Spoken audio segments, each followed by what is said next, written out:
what we're going to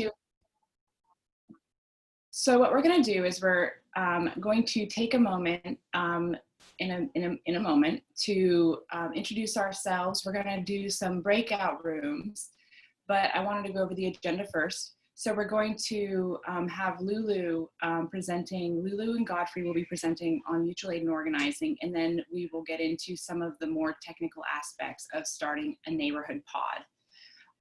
We will then round that out with going over what the next steps can be for you, depending on where you're at with your process of creating a mutual aid group or a neighborhood pod. And then we will open up the end for any further questions that you may have. So with that being said, Zach, will you switch to the next slide? What we're going to do is we're now going to take a couple minutes to break out into smaller groups. And I think we'll actually give you a little bit more time than just 3 to 4 minutes. I think we'll go for about 6 or 7 minutes. But what we'll do is we'll have you broken out into smaller groups to introduce yourselves. What's your name? What are your preferred pronouns? What neighborhood are you here representing? And then why are you here today? What brought you here with us? So if you just hang on one moment, we'll send you all to these breakout rooms.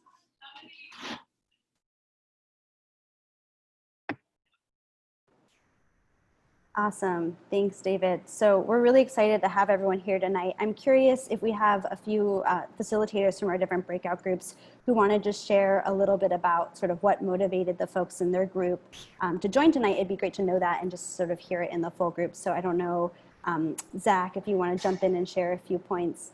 Sure, happy to. So I think that for our group, there were 2 main themes. One was focused around just learning more about what mutual aid means and what they can do to support their neighbors. And then the second was around really plugging in and getting involved in this very hard time. There was an extra focus around, especially given the safety concerns of COVID and isolation, how best to reach out to folks in the neighborhood and get people involved. Awesome, great. So we'll do our best to answer those questions today. Heidi, I don't know if there's anything you want to share back from your group. Yeah, I think similar to Zach's group, ours, there's a lot of curiosity from folks not that are newer to mutual aid. And then there is also an issue expressed around how to navigate a language barrier when you are a resource and you're positioned well, but there's a language barrier. So what do you do then? Great, that's a great question. David, I don't know if there's anything you want to add. You know what, Lindsay from my group, do you want to add anything? You're probably paying closer attention than I was. So I was thinking about other stuff. Just to echo what's already been said, like general interest, wanting to learn, and kind of, yeah, interest and curiosity and wanting to jump in. Great. I'm not sure how many groups there were, but Greg, or if there's anyone else who wants to jump in. Yes, Greg, we had a pretty disparate group. We had people with everybody was interested, but we had people with like, what do I do? How do I do this? And people with decades of organizing experience, but not in this milieu. But there's a general, like, what the heck is going on moment that we're all dealing with. Great.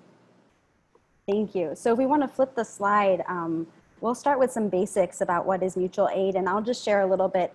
So there is amazing mutual aid work already happening in communities across LA. Some of it's regional, some of it, like the work that Ground Game LA is doing, is actually citywide. Other folks maybe aren't calling their work mutual aid, but they're doing mutual aid work in their building or on their block. And LA Forward has heard from a lot of our members and folks that we work with that there's even more interest in getting involved, both understanding what this can mean, mutual aid can mean at this moment, as well as potentially launching and doing some some of this organizing.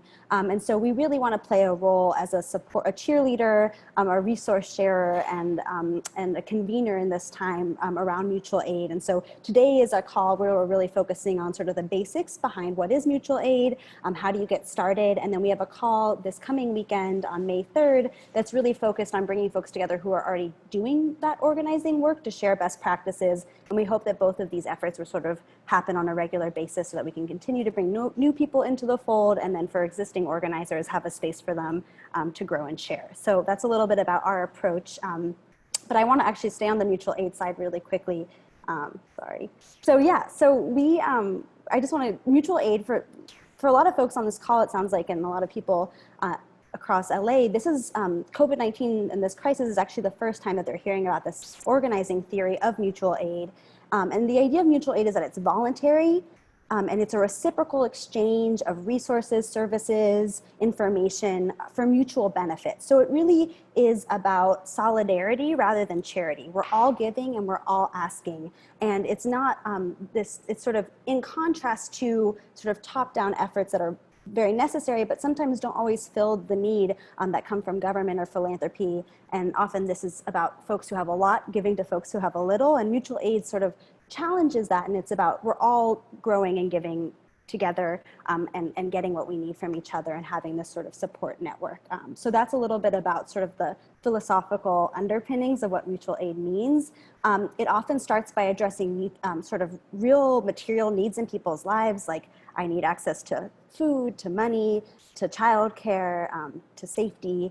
And then it can grow into more advocacy as you sort of build long-term trust with the folks in your network. And that relationship and understanding can lead to sort of larger systems change work where you advocate to see some of the sort of root causes that are causing some of the challenges in your life and try and get those changed. So that's a little bit about mutual aid. And we have an awesome organizer on the call with us to sort of take us into a little bit more of the philosophy around good organizing, because a lot of us, maybe this is the first time that we're taking steps to organize locally, and it's important to have some background. So Godfrey Plata is with us tonight to just give us some very high level basics on like organizing 101, which I'm super excited about as well. So thank you, Godfrey. Lulu, and you set it up really well. There's a slide that's on your screen right now. I'm actually going to put a link into the chat box for folks who are having a hard time reading what's on the slide or don't know how to make it bigger or whatnot. It might be more helpful to take a look at what I just put on in the chat box. But just let me introduce myself while you open that up or take a look. My name is Godfrey Plata. I am, my pronouns are he, him, his, and I'm calling from Koreatown. What I get to do is something I didn't know I could do when I grew up, which is I get to support teachers in learning how to organize. There's so many things that teachers and students experience in their schools and in their classrooms that don't make sense and or are actively oppressive.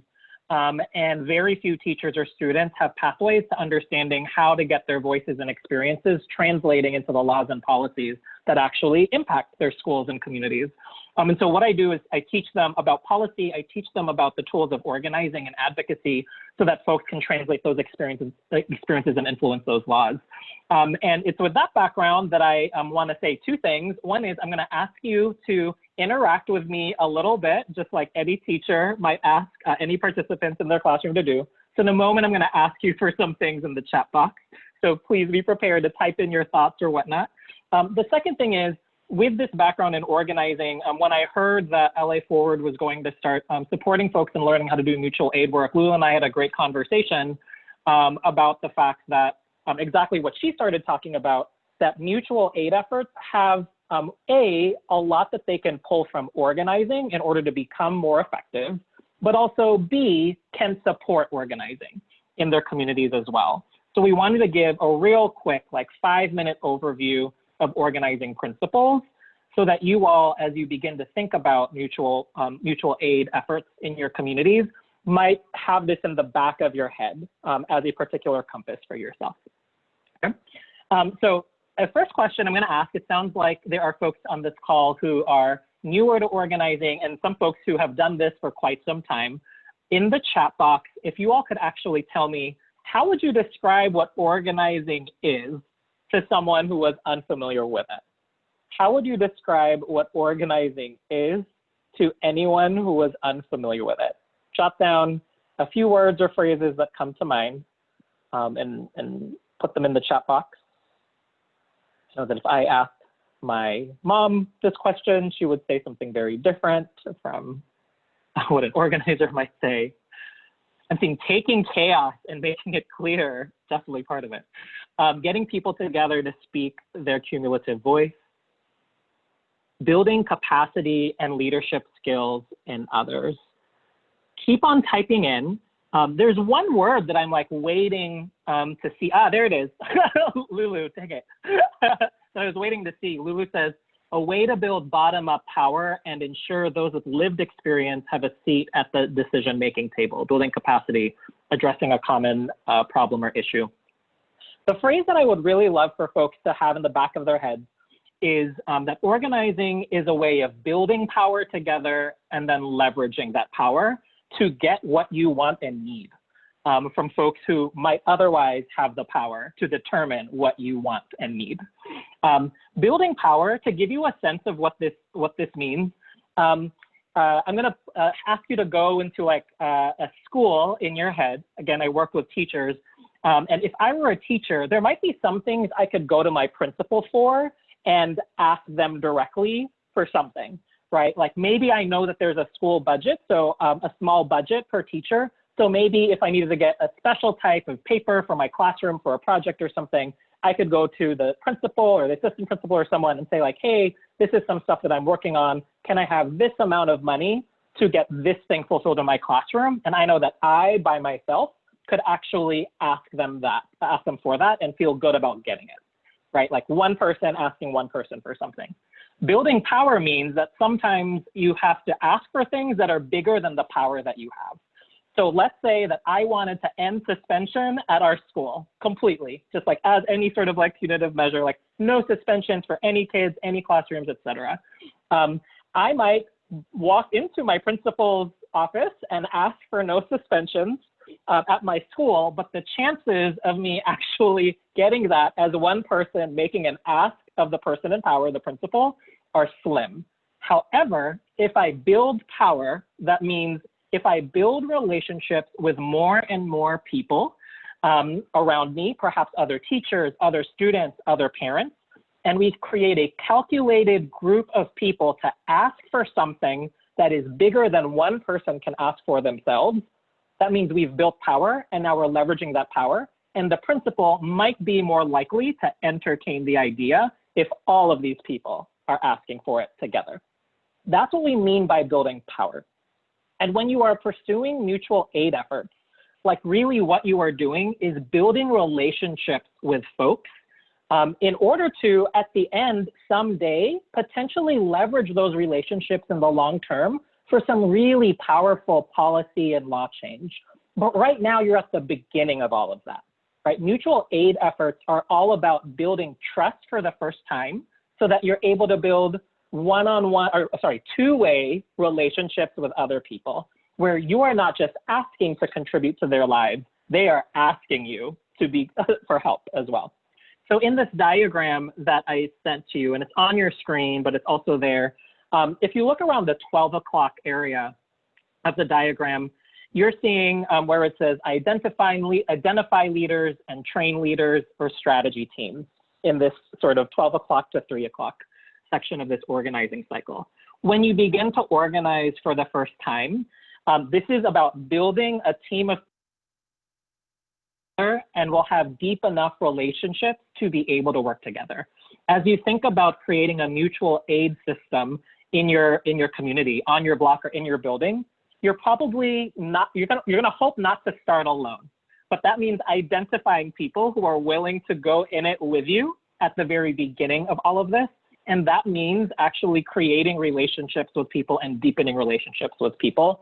This isn't an immediate ask or transaction. It's probably a how are you doing, getting to know people, potentially like throwing the idea out there. And sometimes it'll be a yes, and other times it'll be a no. And that's okay because you're still building a relationship. And at some point through that relationship, maybe one day you'll get a yes from someone who will want to work with you. That is the same thing that happens in organizing. And so in these mutual aid efforts, as you imagine going through your building or going around your block, meeting people who might want to get involved and support their community and each other, like you're going to get yeses and nos, and that's fine. Organizing is selective to begin with. And only after you can build those teams of people can you actually move down into, if you look at the 3 o'clock, 4 o'clock, 5 o'clock, 6 o'clock area of the diagram, it says build community and expand your network. This is when you can begin to reach out to more and more people to expand your mutual aid efforts. It can only be as large as the relationships are strong. Okay? And then again, eventually you get to the other side of this cycle and potentially do more work together. You go to the next slide, Lulu, or whoever is on the screen. Yep.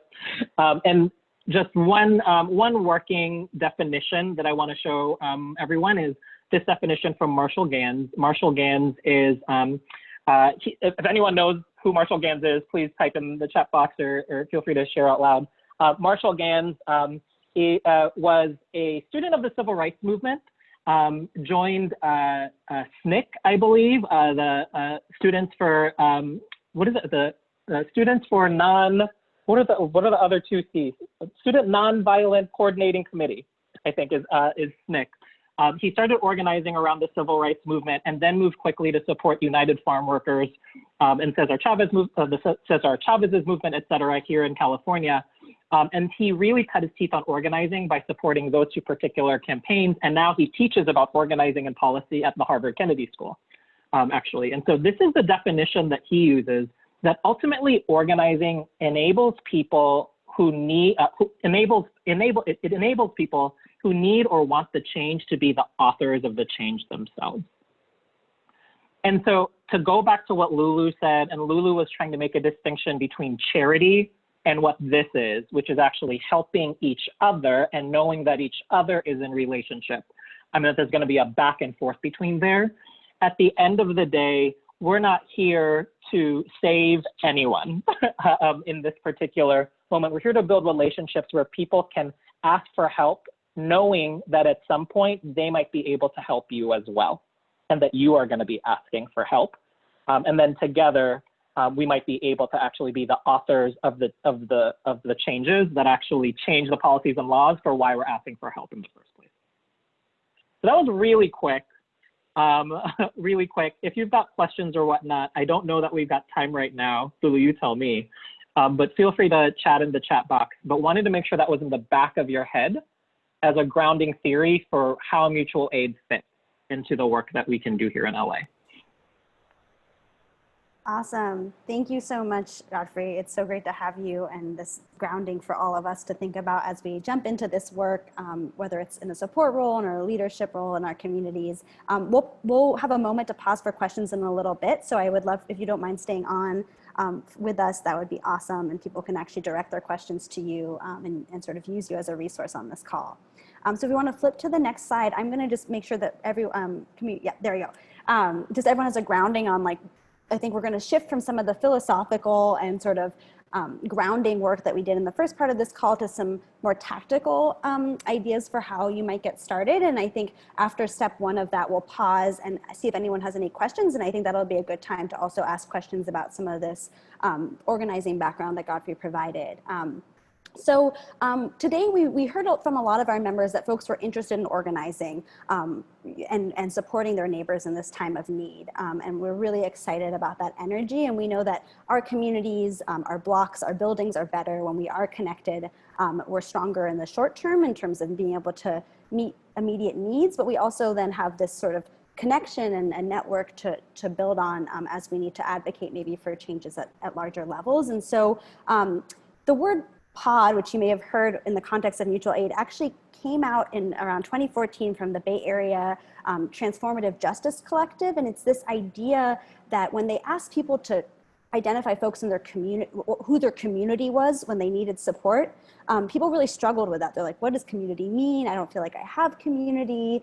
It was a term that felt very loaded to some people. And so they started transitioning to the word pod, where you actually identify just a handful of folks in your life who are there in case you ever hit a moment of intense need. And so as you see this word mutual aid pod being shared and what we're going to be using in it today, it's really this idea of a small group of folks who are there and they have your back. And we'll be sharing out a number of resources after this call, but one of them will be the sort of pod mapping worksheet from the Transformative Justice Center that sort of helps you think about who is in your pod, who are the friends, family, community support networks that you rely on when you need help, and also what does it mean to create a new pod. So the idea is that you can have multiple pods, multiple support networks, and really in this call today we're thinking about sort of these hyper local pods, these pods in your building, in your block, maybe a little bit further in your neighborhood, but really no more than a couple handful of people. I think they suggest no more than up to 30. I think we're even imagining something smaller than that, where you can really start to build relationships with folks locally to meet immediate needs and sort of build local power. So we've broken this down into a three-step process that we'll share today, and then we'll be sharing again a lot of resources after the call. But step one I'll go into now. And the first thing is you might feel compelled or maybe already are participating in some sort of local effort. And so when we think about what does it mean to start this organizing process, we think it's really important to do some research. So you may decide that you want to be more of a participant and there's already some great mutual aid work happening around the city and you'll maybe plug in and now with this new knowledge from this course and help provide some support that way. You may decide, hey, there's really nothing in my building or block and there's a need here and I need help. I think some of my neighbors might need help. I want to see what it would take to organize. And this is where it's really helpful to start to take a step back and do a little bit of research. So seeing what already exists in your neighborhood, is there ways to plug in with that?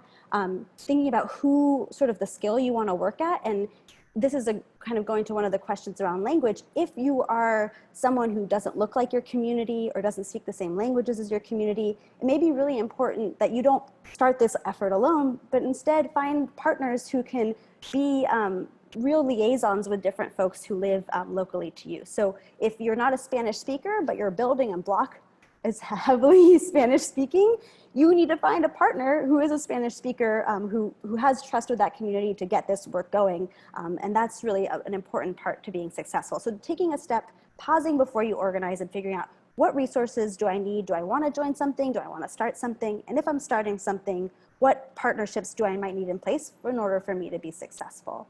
So when you're ready to commit, it is important to choose a name and sort of create a little bit of an identity for this work that you're doing as you reach out to people saying, hey, I'm starting, a tenants association for our building. I'm starting a block, group. You can call it a pod, you can call it a network, something else, and create a boundary around it so that you and the folks that you're inviting into this conversation really understand sort of what the container is around this.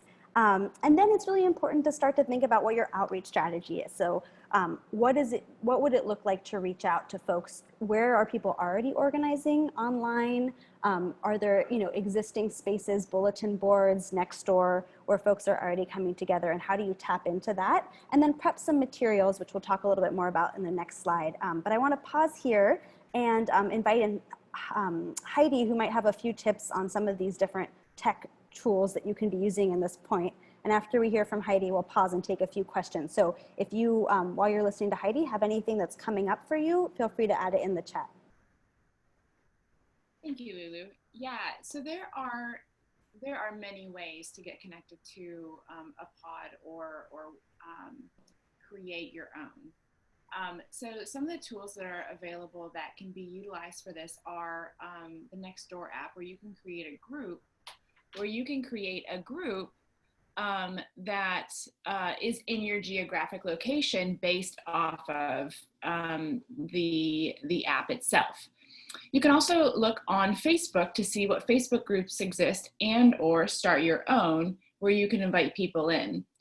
You can do Google groups. There are a number of different ways, technologically, that you can connect with people and that can help manage things through systems that already exist. This is not an exhaustive list by any means, but these are just some starting points that might be helpful to you. They are contingent upon people having Facebook accounts or being on Nextdoor. So that is something that you would need to be mindful of. But these are just some tools that may be helpful. Awesome, and it sounds like Cecilia is someone who has one of those groups, which is awesome. Cecilia, you said that you are mostly older folks and people who speak Spanish. I'm curious, is it a bilingual group, if you're comfortable sharing, and how does that work online or in person?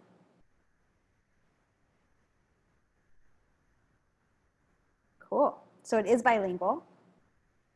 And it's both in person and online. That's awesome. So, these are the types of best practices that we'd love to hear from. So if you're comfortable at the end during the Q&A, if anyone has questions for you, Cecilia, I might ask you to share a little bit more.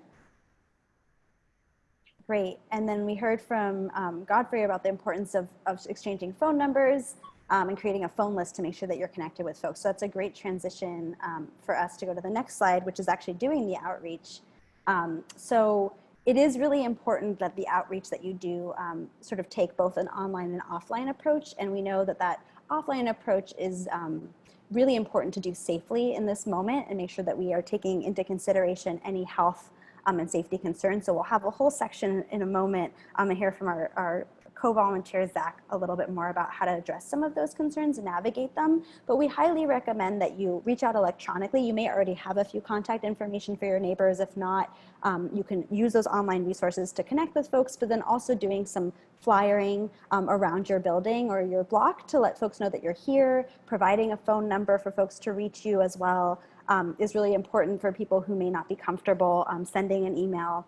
And this is like an important time to start to do that sort of initial outreach. We've heard of folks who have done it with baked goods, with drawings, with like a nice sort of overture to your neighbors to say, hey, I'm thinking about you in this time, would love to have you join. So we have a number of flyer templates that you can use in multiple languages, so that can be a helpful starting place as you think about what this outreach could look like. And there I'll let Heidi speak a little bit about if you're not comfortable giving out your own phone number, there's actually other ways to think about how to stay connected. Yeah, and I think, Sam, this might speak a little bit, well, this goes to Godfrey's question first. I think phone numbers can be a very simple way to collect people's information to stay connected. I'm not sure everyone might always feel comfortable giving out their phone number, or you might, as an organizer, might not necessarily feel comfortable having your phone number for everyone. And so what we recommend is a Google Voice account.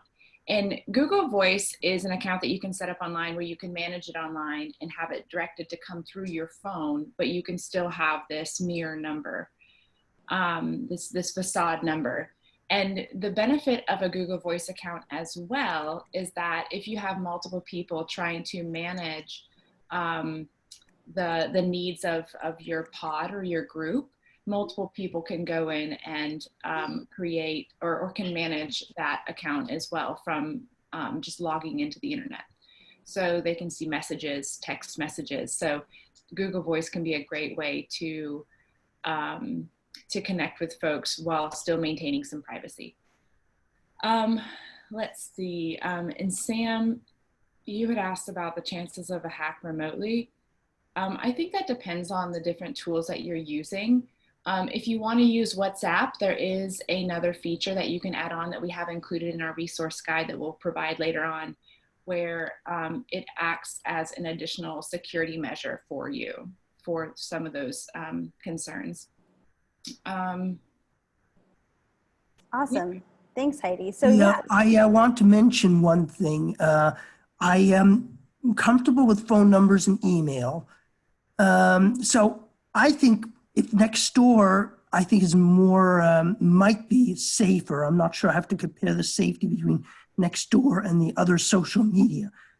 But then I would get out of Nextdoor because I don't want people to know where I live. I think it'd be safer. In fact, I'm in a condo and manager. Then you have to, there may be a problem with the property management. So we have to check into that too, be sure everything is okay there.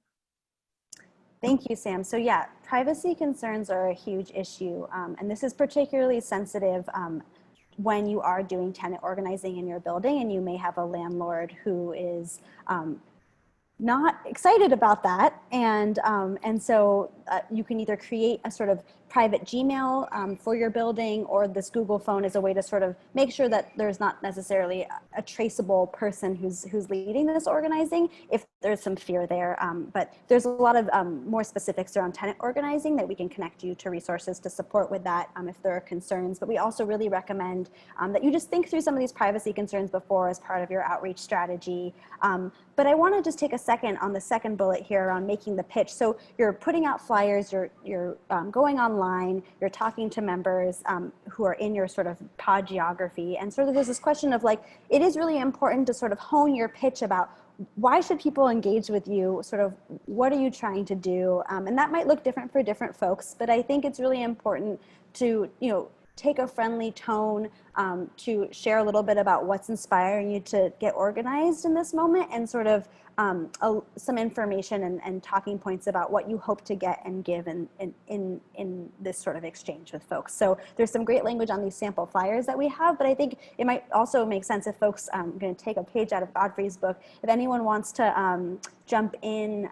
with any sort of framing that they might provide to folks in the chat. It'd be great to see sort of how, if you've already done this pitch to your neighbors, how you framed it, or if you're thinking ahead and thinking about what it would take to organize, how you might sort of position this, saying, hey, I'm here to help, but I also might need help. Would you be interested in connecting with me? I would love to learn more about what you're going through right now. Sort of some of that language that might be useful as you think about your pitch and how to frame this work. So feel free to jump into the chat if you have any sort of tips on that or language you want to use. And we can skip to the next slide.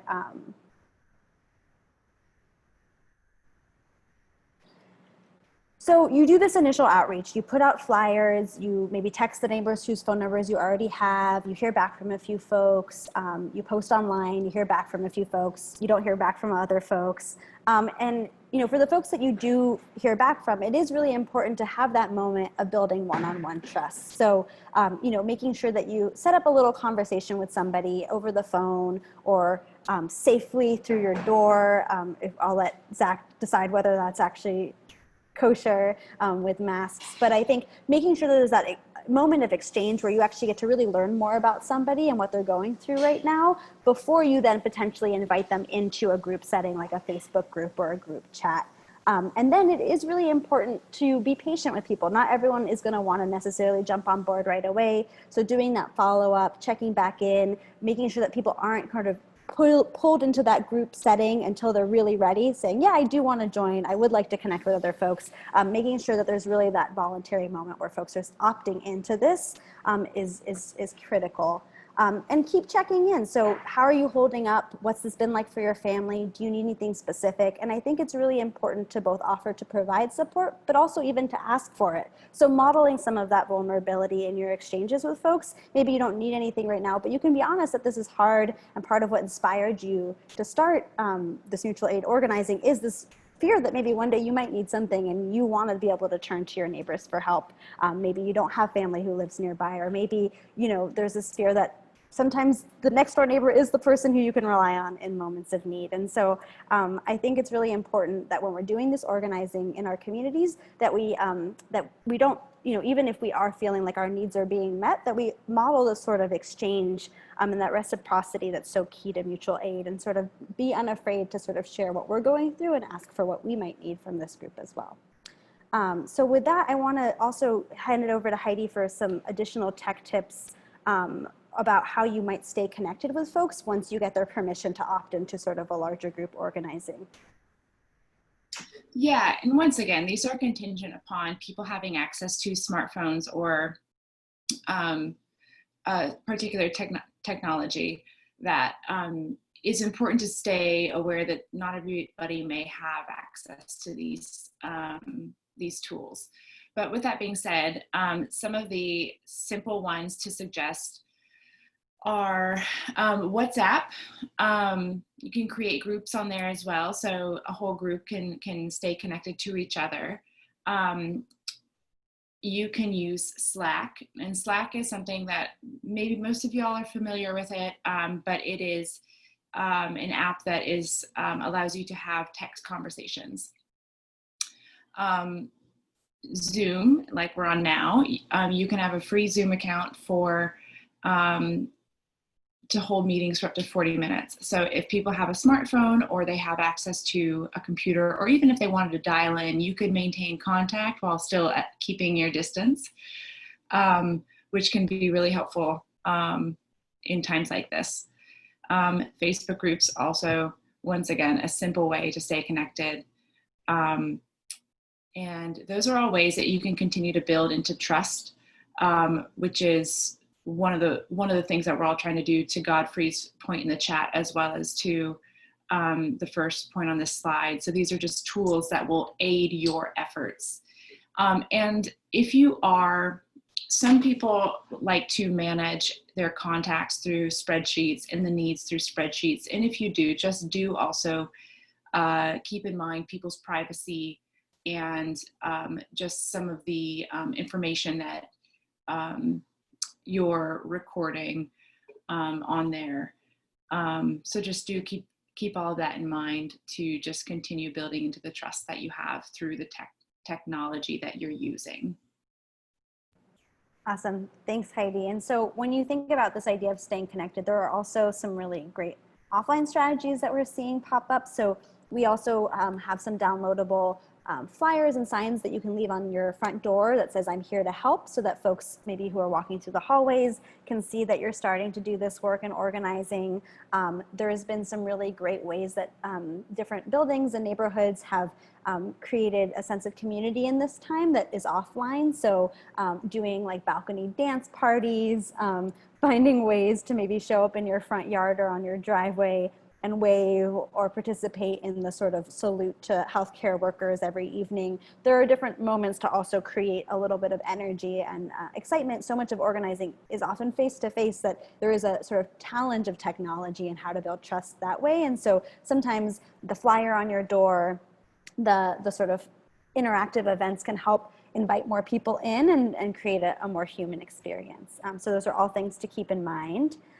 So I want to invite everyone to think about any questions that are coming up as we're going through these 3 steps. I'm going to now pass it over to Zach, who's going to talk a little bit about just making sure that we're doing this all with safety and health in mind. So we don't, the last thing we want to do as we're trying to support our neighbors is to put anyone's health at risk through this work. And so Zach's going to share a few tips for us to keep in mind as we think about flyering or deliveries that may come as we start this effort. So awesome. Thanks, Lulu. So I think one of the most important things we can do for ourselves and for each other currently, this assumes that you are going to go out into the world to get groceries. You're not completely holed up, in which case you can kind of disregard some of these priorities. But assuming you are leaving your home, I would say right now the most important thing you can do is wear a mask. You might be wondering why, and I think to understand that, we need to talk a little bit more about how the coronavirus is spread. And it's spread through 3 different means. It can be spread through droplets, which is the result of someone coughing or sneezing. It can be spread through what's called an aerosol, which is droplet mixtures that sort of mixes with the air and remains in the air for a long time. So you can think of an aerosol like hairspray or cologne or paint, that you spray. When you spray it, it hangs in the air for quite a long time. And as a result of that, you can walk through a cloud of aerosolized particles and not really even know it and still ingest it. And then the third means of transmission currently is by surface contact. So, if someone who has it touches their face and then opens a door and you follow them and open the door as well, you may come into contact with it that way. When COVID was first declared a pandemic, it was thought that the primary transmission concern was through droplets, which basically means that someone had to sneeze or cough basically directly at you. And because of that, a lot of the focus was on leaving the masks for professionals, for medical professionals who needed it, because people obviously who are in the hospital dealing with sick patients all the time are much more likely to come into close contact with that kind of environment than just you or I going through the grocery store.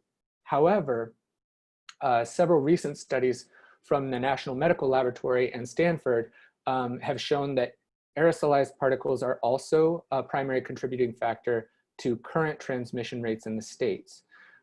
This is why you've been hearing more and more about homemade masks being really important, and just generally state and local governments putting in place protocols for everyone and recommendations for everyone to be wearing masks. So all that is to say that masks are really important. So if you don't have a mask readily available, it turns out that you can make your own. And it's very, very easy to do so. I found a video today that demonstrates how to make a mask at home with a rubber band and a square piece of cloth in 40 seconds. So no one really has an excuse, I think, to go out into public these days without a mask.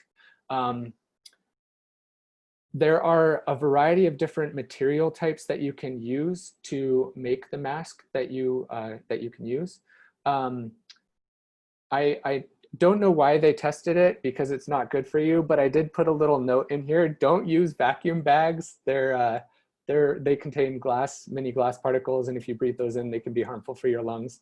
But you can see, with pretty good effectiveness, a lot of the materials, hopefully, that you have readily available to you, even just a cotton t-shirt or a tea towel, can be folded up and banded to your face in a way that would be very, very effective against this kind of transmission, and can greatly impact the speed with which we all recover as a community and can get back to some semblance of normalcy. Another thing, the second most important thing, which I'm sure everyone has heard, is to wash your hands. And something that I wanted to emphasize is that it's important to wash your hands both before you leave and afterwards, especially if you're doing any kind of mutual aid work where you might come into contact with closer contact with other people, or if you're picking up groceries that you intend to deliver to someone, or if you intend to share a meal with someone. Sanitizing your hands and then treating everything you touch after that as safely as you can helps prevent any risk of transmission. So, and then of course, sanitizing before you leave is great for others, and sanitizing after you get back is a protective measure for yourself. And in between, doing different things, like if you were to go to the grocery store, pick up groceries and load your car, sanitize your hands if you have hand sanitizer available, drive to the place you're dropping it off, sanitize again, deliver, sanitize again. That kind of thorough activity can be very beneficial when doing this work. The third thing I wanted to point out is just to be mindful. This kind of goes back to the hand sanitization thing. When you sanitize, it's really important to think very carefully about everything you're doing with things that are sanitized. So be careful about the things you touch.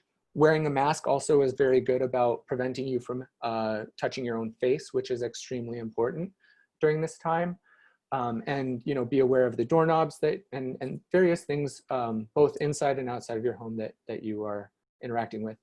The other half of that is also just being aware of your surroundings.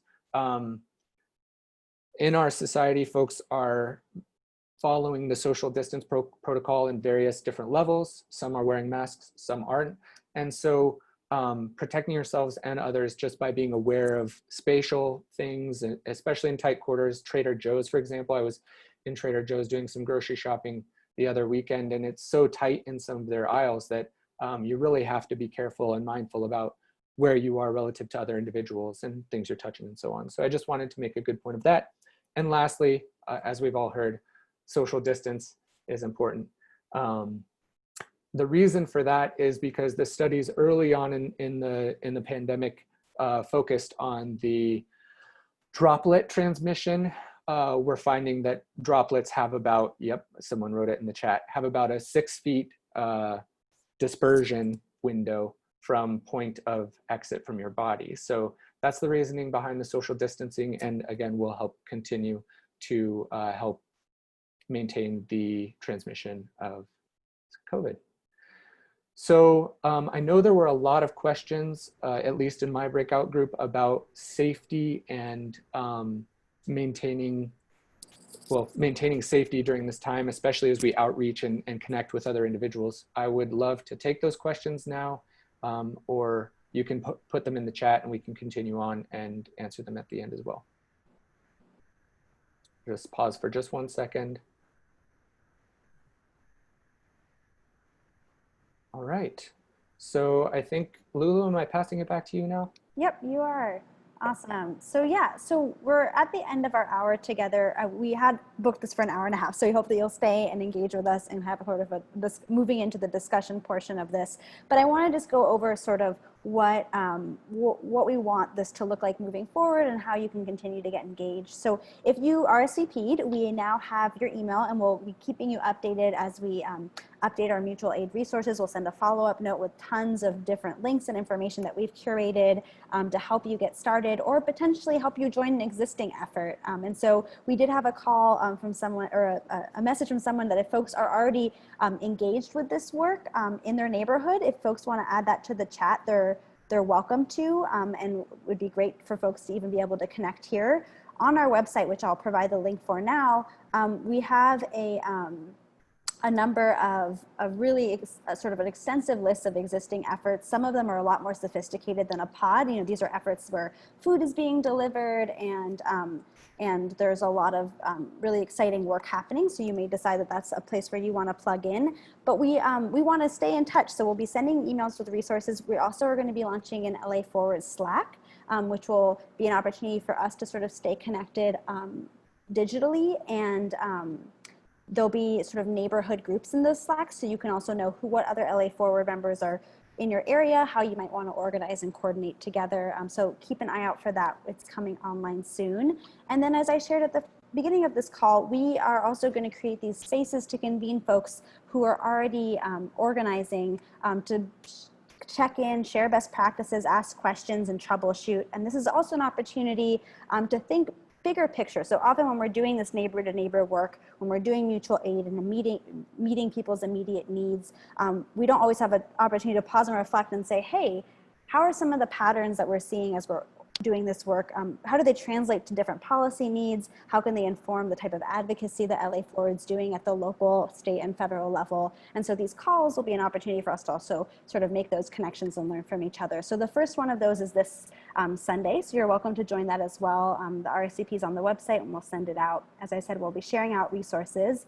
And now, before we jump into our Q&A, we're actually going to just give you a second to check in with yourself and respond to a little poll that we have to sort of see, now that you've kind of absorbed this information, how might you get involved? We're just curious where you stand now, and then we can sort of open it up into a discussion depending on what people share there. So Zach, do you want to explain to folks how to do this? Sure. So to respond, you can either go to pollev.com/ZachHeath225 and enter your answer there. Or if you'd rather, on a mobile device, text Zach Heath 225 to 22333, and then you can text A, B, or C, or D to here, and we can see how things go. Awesome. Zach, do you mind putting the link in the chat as well? Yes, I can do that. Sweet. So we'll give everyone a second to sort of check in with themselves, and now that they've heard this, sort of what level of engagement you might want to take on. We're curious to see sort of where you're landing.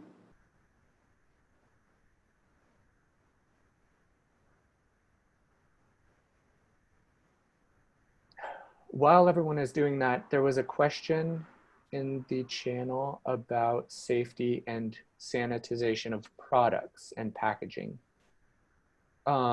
So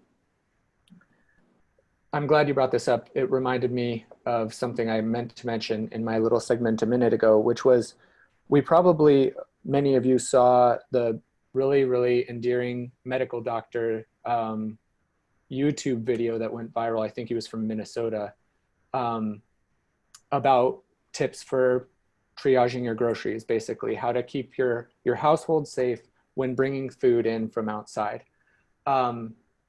More recent research has said that there really is a very low likelihood of transmission through contact on things like groceries, because they're relatively they're not touched as frequently by as many people as would generate a concern. And things would have to, you know, come from inside of your body onto your hands, or through a sneeze or a cough or something like that, onto that item in the specific place that you touch. So the probability, the risk of contracting COVID currently, based on the research I've seen, is very low. That said, I do a lot of work with Ground Game LA, and they do a lot of distribution of product throughout the LA region, and they are going through a very rigorous decontamination process with their goods. So certainly if you're trying to minimize, if you're dealing with people who are at risk and you want to be as safe as possible, you certainly can go through a process of decontamination, where some techniques to do that would be to leave the packaging that you're planning on moving in direct sunlight for an hour or two, leaving it in a place untouched for at least 24 hours. You can take anything with alcohol I think it's ethyl alcohol of 70% or greater, and wipe down surfaces to kill the virus, or soap and water. One of the things that the medical doctor did in that video was wash his produce with soap and water, and the recommendation now is not to do that, because soap itself can be difficult to remove, even with rinsing on vegetables and fruits, and can be a problem for your body as well. So the risk currently is not greater on the produce side, great enough. A thorough washing with just water and scrubbing is great, but don't use any excess, you know, no soap or bleach or any other chemical on your produce. Packaging is tricky too, because some packaging is permeable. So you have to be very careful. Even plastics, some of them, like if you use bleach, the bleach will leach through the plastic. So it's really important if you can look up the plastic number on the internet and see if it's permeable by bleach, if you plan on using that, or alcohol, if you plan on using that, that would be safest. And then soap is typically okay on plastics. Obviously, cardboard and things like that that get wet, you have to be careful about. But for many things like that, like cereal boxes, for example, they have an outer package and an inner package. You can carefully open the outer package, and then with something sanitized, like if you've washed your hands, reach into the box and pull out the plastic, and you can say for certain that the inside packaging is okay. So that's another technique that you can use to try and reduce risk. But as I said, that is the least concerning risk. So please wear a mask, please wash your hands diligently, and then if you feel extra concern, of course, sanitize to your heart's content. Awesome. Thanks, Zach. So I want to just respond to this poll. So thanks for folks for jumping in and filling it out. It seems like a lot of people are really interested in potentially doing both engaging with existing mutual aid efforts and potentially also organizing locally, which is really exciting. So we will be sending out sort of a list of existing efforts that you can plug into, as well as tips for how to get started. And some of the great resources that Zach mentioned, including Ground Game LA's sort of safety zine that they created, will be linked out in there as well for your review. So right now, this is an opportunity for you to ask questions or even share if you're already doing this work locally. We'd love to hear from you, so feel free to jump in on the chat or even unmute yourself and ask us a question. We still, I believe, have Godfrey on the line to answer any questions around organizing, and Heidi as well to answer questions regarding tech.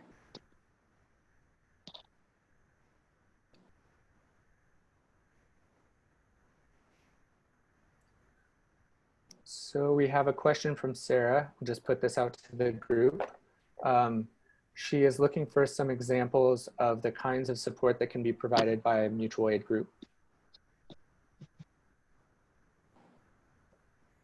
Okay, great. So it seems like down the line. So the idea is like the idea of building power, but so you're interested in what, Sarah, you're interested in what kind of practical support? Yeah, like I completely understand the idea of building power and the philosophy behind that and the efficacy of it eventually. But in terms of talking about it with other people, also because I'm very new to, you know, as I mentioned, my breakout group, like I'm done like I worked with LA Works like this much. I don't know a lot of the resources that are out there to help people. I myself, like, am not a source of education yet. So as I said, I'm curious, like, what it actually looks like now, or what it looks like in the future, like what a matured mutual aid group looks like what it all looks like. Yeah. Awesome. That's a great question. And I think there's no one size fits all. So these things often evolve sort of organically based on the needs of the folks who are engaged. We will be sending you out some sort of core resource guides that you can use. So if you are hearing from your neighbors that they need access to food, need support filing unemployment, some of those different things, we will provide some sort of macro links that might be useful, and you can sort of share and try and build that knowledge together. But often, in terms of the initial engagement, it usually starts with sort of a connection of like, how are you doing, what's going on in your life? And I think what's exciting about those relationships is that even that sort of dialogue is helping to combat some of the isolation that so many folks are feeling right now. So sometimes the initial success of your pod is really just about building connection and community and making sure that people feel like they're not alone.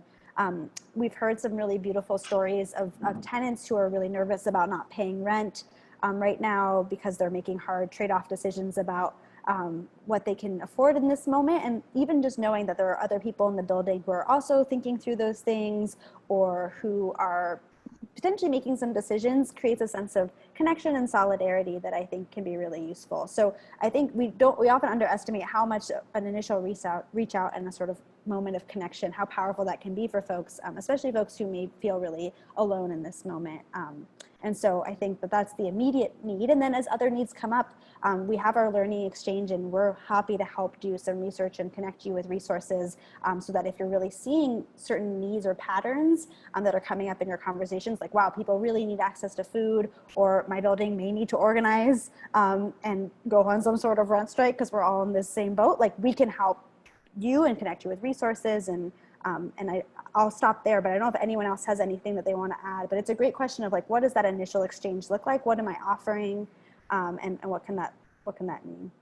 I just want to reemphasize, what Lou was saying is just like, the asking the question. I think, it's true in organizing in general, but it's certainly true right now, which is like just asking the question, like getting people to talk to their neighbors and like, what do you need?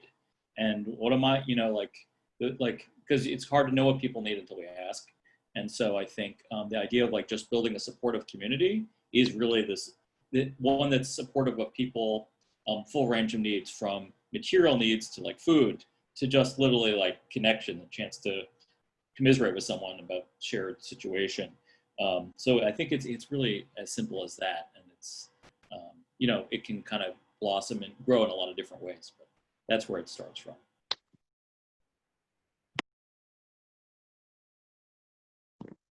We have a few other suggestions in the thread of what can be offered. So often mutual aid offers childcare. There's some concerns around safety there, so we can keep that conversation going. Shopping, pickup and delivery of food, care products, even technical support. So I'm aware that certain of my neighbors actually can't register online for the senior meals program because they don't know how to do that, and it's very challenging for them.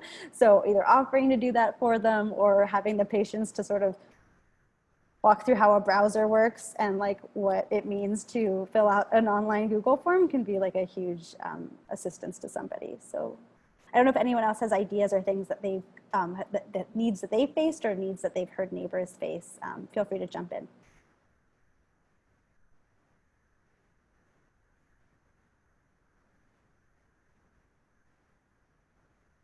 Awesome. Any other questions that folks have? I could jump in actually on that last one. I have gone through the LA Fire Department CERT training, which is very much a mutual aid neighborhood group, focusing mostly on disasters where first responders are otherwise occupied and can't get there. And the first thing you do with mutual aid is check on yourself and check on your family. But then, if you do arrange a pod in your building or in your neighborhood, which neighbors are more likely to need help. And so you know where to go first. And, you know, just knowing the people in your neighborhood, knowing who lives in which house is an amazing power in a crisis. And, you know, this crisis is unlike stuff that most people have planned for, like almost anybody.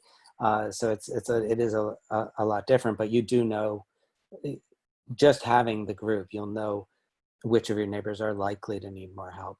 And I also think this note that RD put, that acknowledging existence is integral for the emotional and mental health. You know, just having somebody knock on your door, you know, sometimes even if they don't answer, is, you know, is empowering and strengthening, which, you know, I know I'm living in a house with two college students not going to college, or still going to college, but doing it from their bedrooms. Mental health is a pretty vitally important thing. Can I be heard? Hello? Yes, we can hear you. Oh, hi. Yeah, this is Connie, real quick. I live in a building, Section 8 senior building, and the management doesn't want you to do anything to save your life with the other tenants here. So how do we get beyond that kind of baloney? Like if there was an earthquake, I'd be the first one to try to help somebody, but they get really upset if you try to help anybody else. So do I go above their head to the owners of the building? So yeah, there's often challenges when you have property managers or other folks who can sometimes be nervous about this work. So you obviously know the relationship best, and so making sure that you sort of make the call about, sometimes it feels better to give your tenant, your like landlord or your property manager a heads up that you're doing this, and sometimes it may not be the right move. And so I think that's a call that you can make, but there's nothing illegal about helping your neighbors. You are protected. You have a right to organize informally, formally, and we're happy to connect you with resources. So I think it's really up to your call whether you include them in that or you just go about being a good neighbor and reaching out. And it can be done in an informal way that doesn't have to maybe put up any red flags for the folks there. But I'm happy to keep thinking with you, and I don't know if anyone else has any tips.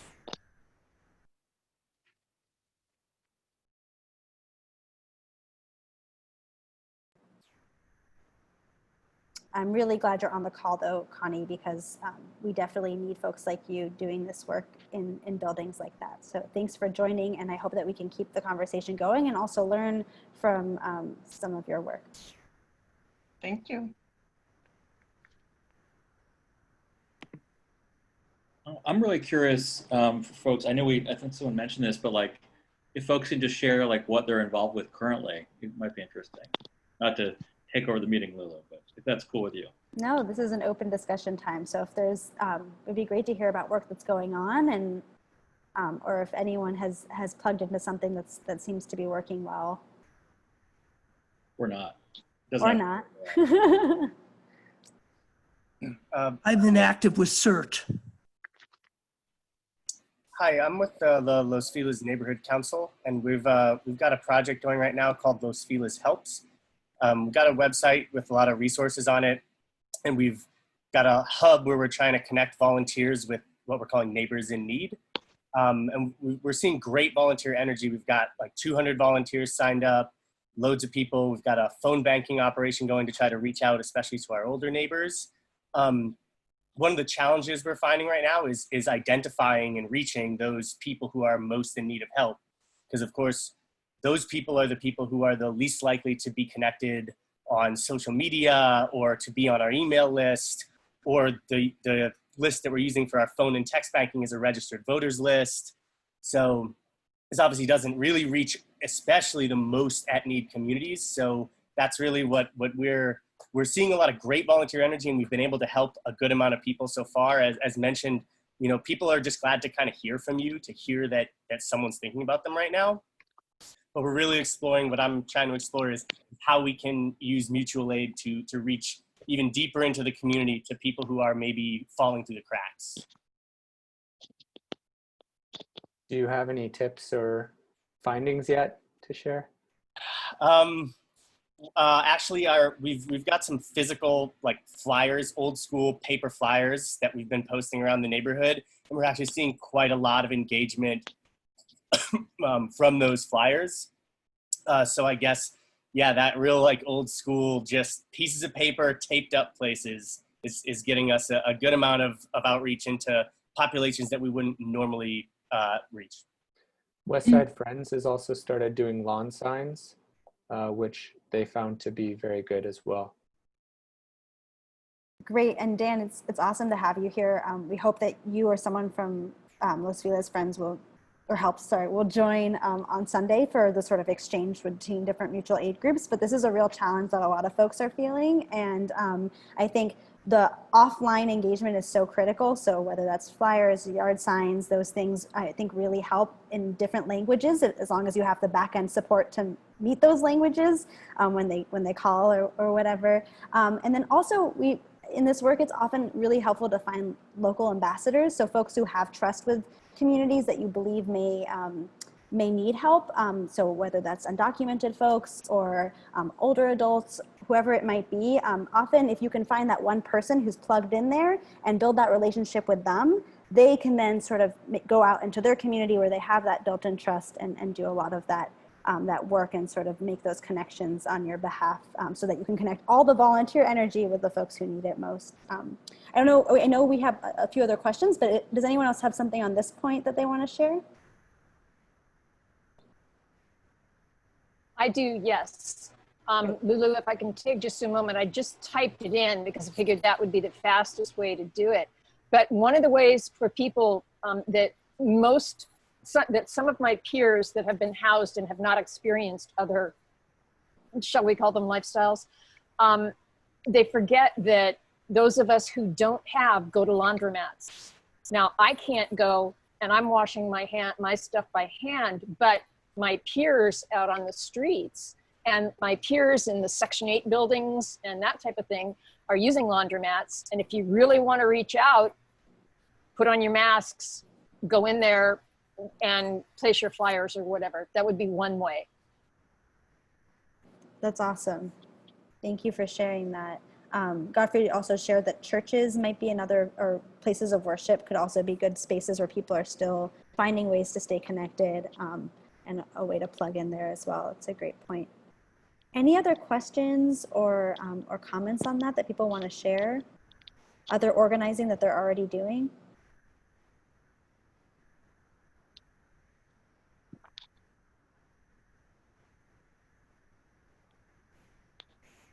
Awesome. Well, we're so grateful that you joined us.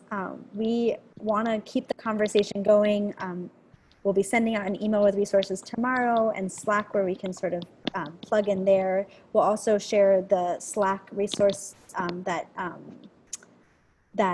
Ground Game LA put together, which is like a space for pod leaders to come together, which is another place to make sure that you're connected and getting resources. So we'll be sharing out a big bundle for you tomorrow to think more about plugging into existing and the steps that you would need to take to start organizing. We'd love if you are already doing organizing work to join us on, or if you're interested in hearing from folks who have, join us on Sunday, May 3rd. So it's this Sunday at 3 p.m. and we'll send the link around where we'll have more of it. It'll be less of a presentation and almost a full discussion based time for us to really troubleshoot different issues like the one that Dan brought up and work together on how we can solve them and learn from groups that are doing this really well. So I want to just open up the floor for anyone to share any last thoughts, questions, concerns. David, I don't know if there's any other big calls to action on the LA Forward front that you want to use this platform for, and then we can close out. Caught me unaware. No, I mean, you know, everybody should know, I mean, you probably all are on the LA Forward email list, which is how you signed up. So we're going to keep sending out action alerts. There's one I actually meant to send out today, but didn't, which was around county supervisors are meeting tomorrow. So there's going to be LA City Council's meeting, you know, County Board of Supervisors is meeting. And, you know, obviously we're going to have to be aware of, like, as we kind of try to stop the immediate, stop the bleeding, so to speak, the, you know, moving towards what are we can do for the recovery. And obviously the economic impacts are devastating. Impacts on budgets have been devastating. And it's going to be, how do we make sure we're not spending all of our city budget on the police, which is everything else is getting cut, and police budget's the same as usual or going up. So how do we make sure we're spending our resources in a good way? And how are we pressing our representatives at a higher level, at the federal level, where they can literally just print money to do the right thing and get the relief we need for both the cities and states, and also for people directly. And we're going to be, you're going to see an email from me soon about, we've been focused a lot on getting relief for renters. We're going to keep that fight up, but want to start organizing homeowners who are, worried about paying their mortgages or unable to start putting pressure on some of the big banks to actually defer mortgage payments and not have big balloon payments like in 90 days. So there's going to be a lot coming down the pike, and and so this is one piece of the puzzle. I think the most important thing that I've learned in my years of doing this, and certainly the last many years, and certainly the last couple months, is the most important thing is to stay connected to people, and that's not just getting our emails, but getting connected to people one-to-one and in small groups, and that's harder these days in a way. But in another way, it's like the Slack channels are the place for people to stay connected. And if you're not on Slack, just getting connected to the people in your neighborhood, and just making sure you're building out a network of people. It's not rocket science. I think Godfrey kind of gave an amazing overview of it. It's just about reaching out and being a little bit vulnerable and saying, hey, you might need help. I might need help. Let's get to know each other. And literally it's just that. And then as you get to know each other, there's room for what can we do together and what can we accomplish as part of a larger network. So maybe that was more than you intended, Lulu, but that's my big sum up. Awesome. No, it's great. So I want to just end with some gratitude for the awesome volunteers that make LA Forward possible, who put this together. So thank you. Gratitude for all of you for spending your Monday night with us. And I think the silver lining of the crisis that we're in right now is that hopefully there are relationships and community that gets to be built at the local level that may not have existed otherwise, and that this is a push that we all needed to think about how we show up in our neighborhoods, in our buildings, in our blocks. And we're here as a resource for you. So we'll be sending out resources tomorrow, but we also would love to problem shoot with you and keep a connection going and see how we can be a cheerleader and an advocate for all the great local work that you all will be doing. And so I look forward to learning from all of you as we keep this up together. And hopefully see you on Sunday for our learning exchange then. So awesome. So with that, we'll close it out. We want to do a final wave for folks who are on video or a thumbs up, and we will see you all soon. Bye. Thanks.